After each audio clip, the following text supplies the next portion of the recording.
Thank you, Mr. Speaker. I ask unanimous consent that the text of the amendment and extraneous material be placed in the record prior to the vote on the previous question. Without objection, so ordered. Mr. Speaker, I'm going to urge my colleagues to vote no on the previous question so that I can amend the rule to allow all members of Congress the opportunity to vote to cut spending.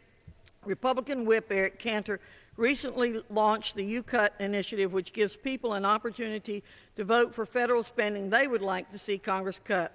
Hundreds of thousands of Americans have cast their votes, and this week they've directed their representatives in Congress to consider H.R. 5535. According to the Republican Whip's YouCut website, quote, the Office of Management and Budget estimated in 2007 that the federal government is holding $18 billion in real property it does not need.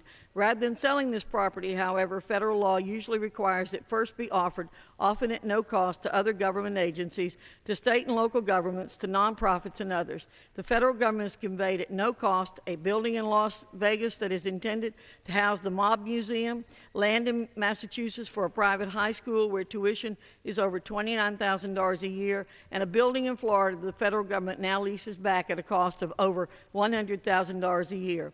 This proposal would amend federal law to require an expedited process for selling unneeded federal property, with 80% of the proceeds used to reduce the deficit. In order to provide for consideration of this common sense legislation, I urge my colleagues to vote no on the previous question and no on the rule, and I yield back the balance of my time.